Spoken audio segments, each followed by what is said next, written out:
Okay, pressure groups. I think this is one of the most straightforward, nicely structured influences on Parliament. So if you got a choice in an exam about an influence you could talk about, I definitely would choose pressure groups. So what is a pressure group? Well, a pressure group is a group which has a particular interest and brings a matter to the government or Parliament's attention. Examples of pressure groups, always give examples. Amnesty International, human rights pressure group. Trade unions, so the NEU, which is the National Education Union, is a trade union for teachers. The BMA, which is the British Medical Association, is a trade union is this association that looks after doctors and supports doctors. Now, pressure groups, two types. The first type, sectional pressure group. This represents the interests of a particular section of society. So, for example, the BMA represents doctors. That is the section of society that they represent. The Law Society represents solicitors. Second type of pressure group is a cause pressure group. So a cause pressure group, they promote a particular cause. So think of all these environmental cause pressure groups. Insulate Britain, they want houses to be insulated properly. Extinction Rebellion, they want more laws to protect the climate and the environment and deal with climate change.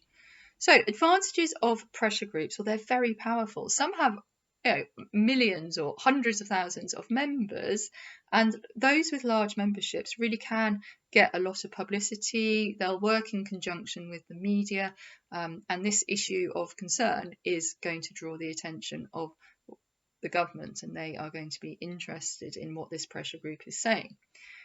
Second advantage is that it does give minority groups a voice in lawmaking. So you can join any pressure group, as long as it's not an illegal organisation or criminal organisation, you are allowed to join a pressure group.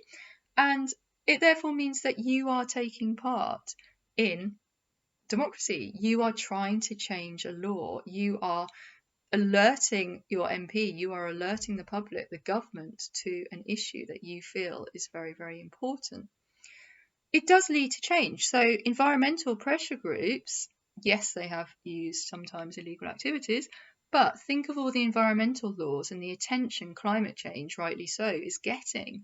So, we now have a plastic bag tax. We have banned plastic straws. We are looking at banning plastic cutlery. So some of the pressure has come from environmental groups, and they have managed to raise awareness and speak to the government about this. Increased public awareness in an issue does enhance democracy. It allows people to choose who to vote for and who supports them as well. So if your government does listen to a pressure group, you might be more likely to vote for that political party. There are disadvantages though. So pressure groups are very much biased in favour of their own interests, and sometimes that can be a small section of society, which they may not present a balanced argument. So, for example, Fathers for Justice are very anti the courts in divorce cases and custody cases of children. They can act illegally. So animal activists, Extinction Rebellion, have been gluing themselves to Parliament. So they are drawing attention to their cause, but they do risk losing public support if they cause a lot of disruption. Equally, pressure groups may have offensive views. I mean, the fact that you have the freedom to hold an opinion means that we should allow pressure groups to exist, even if they have offensive views. So, for example, EDL, the English Defence League, have, in my view, Islamophobic views, and they are offensive to many, many people. They are taken less seriously by Parliament. So how much power do they actually have, or do they just stir up a lot of Islamophobia? The majority of the public may not support their views, so they actually have little power. Equally, there can be clashing pressure groups. So on the one side, you can have like a pro-hunting group that believes people should be able to go fox hunting.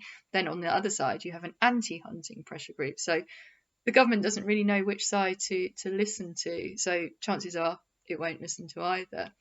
wealthy pressure groups, you can have like insider pressure groups, have links with Parliament, and that means they have more power and they can actually squeeze out the voices of the smaller groups. So quite a few examples that you can talk about with pressure groups and then look at the advantages and disadvantages.